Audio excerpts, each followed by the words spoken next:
지난번 특정 건축물 양성화 관련 소식을 전해드린 이후 많은 분들이 관심을 가져주셨습니다. 여러 문의에 대한 정답을 드리기 위해 그동안 저 역시 매일같이 국회 입법 상황을 체크해왔습니다. 저번 영상에서 말씀드린 작년 말 입법, 올해 초 시행 계획은 무산이 되었지만 올해 전반기 입법, 올해 후반기 또는 내년 초의 시행이 지금은 매우 유력한 상황입니다.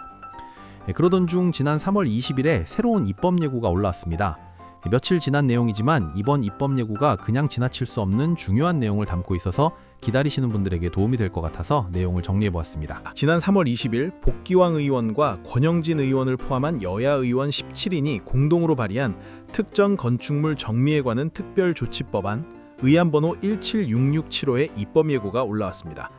이번 법안이 특히 중요한 이유는 여야가 뜻을 모아 공동 발의했다는 점, 그리고 내용이 매우 정교하다는 점 때문입니다.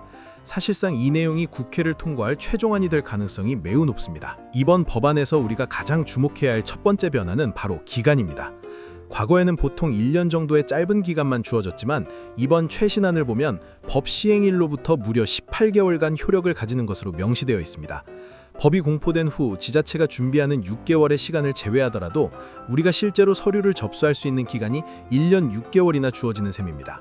12년 만에 찾아온 기회이고 정말 마지막 양성화가 될 가능성이 높은 만큼 건축주분들이 충분히 준비할 수 있도록 배려한 흔적이 보입니다. 이번 입법 예고의 주요 내용을 살펴보면 우선 2023년 12월 31일 이전에 사실상 완공된 주거용 건축물, 건물 면적의 2분의 1 이상이 주거용인 건축물이어야 합니다. 면적 기준을 보면 다세대 주택은 세대당 전용 면적 85제곱미터 이하, 단독주택은 연면적 165제곱미터 이하, 다만 단독주택 중에서도 다가구 주택은 연면적 660제곱미터 약 200평 이하까지 대상을 대폭 넓혔습니다. 그리고 소위 근생빌라라 불리는 상가 개조주택도 2023년 말 이전부터 주택으로 사용해왔다면 이번 구제 범위에 포함이 되었습니다. 면적의 기준은 이번에 양성화하게 될 면적을 포함한 기준입니다. 비용과 절차 면에서도 현실적인 대안들이 눈에 띕니다. 가장 큰 걸림돌이었던 주차장 문제의 경우 양성화로 인해 기준 주차 대수에 미달하더라도 추가 설치 의무를 면제해주거나 주차장 설치에 필요한 비용을 납부하는 것으로 인정해주기로 했습니다. 과태료 부과는 기본적으로 이행강제금에 체납이 없어야 하고 위반 건축물 적발 후 5회 미만의 이행강제금을 낸 건축물은 5회분의 나머지에 해당하는 이행강제금을 내야 합니다.